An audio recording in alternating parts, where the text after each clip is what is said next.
Visva Bharati university.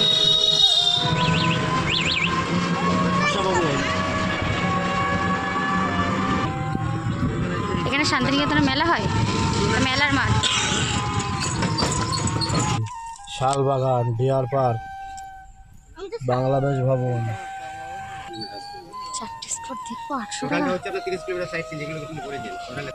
এটা museum বন্ধ আছে, বুধবার বৃহস্পতিবার বন্ধ থাকে মিউজিয়াম।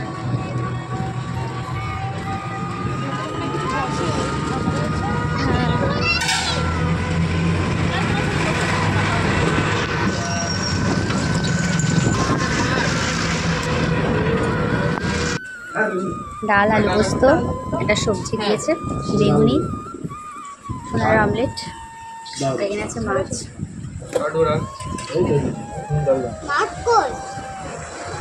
আমাদের ওই মাছ, তোমার জন্য অমলেট।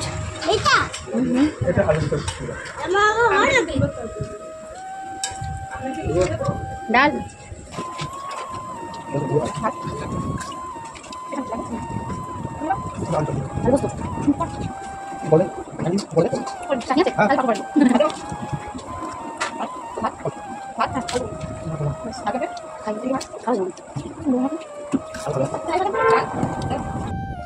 তো শালবনী জঙ্গলে আমরা চলে এসেছি। দেখো পুরো শাল গাছ, সব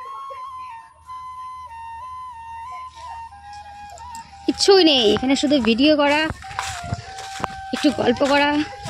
কিন্তু শীতকালে আসলে মজা আছে।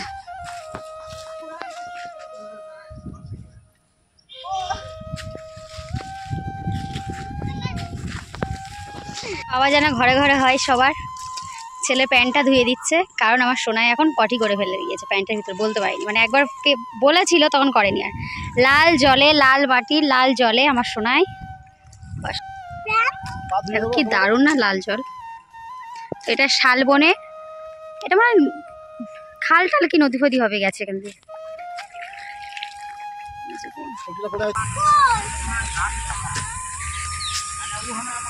এটা সেই তাল গাছ, বইতে আছে না যে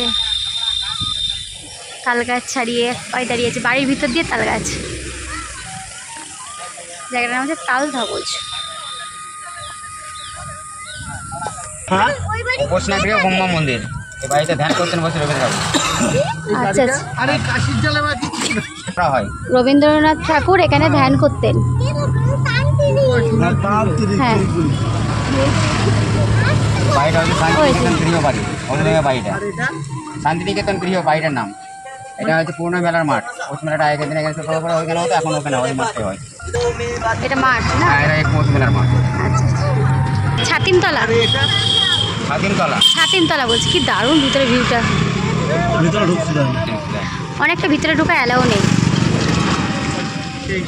আপনারা আসবেন দেখবেন, কিন্তু এগুলো অ্যালাও নেই, বাইরে থেকে দেখতে হবে। বন্ধ থাকে এই মিউজিয়ামটা বুধ বৃহস্পতিবার বন্ধ থাকে। রবীন্দ্র ভবন মিউজিয়াম যেটা বলো, আর ওটা হচ্ছে বাঁদিকে হচ্ছে দোল খেলার মাঠ, বসন্ত উৎসব ভিতরে হয়। এখানে বসন্ত উৎসব হয়।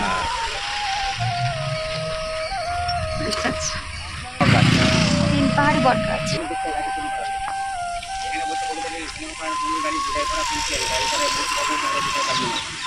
শুনতে পাচ্ছেন বলছিস? এই যে সেই বট গাছ যে আমাদের সহজপাঠে ছিল।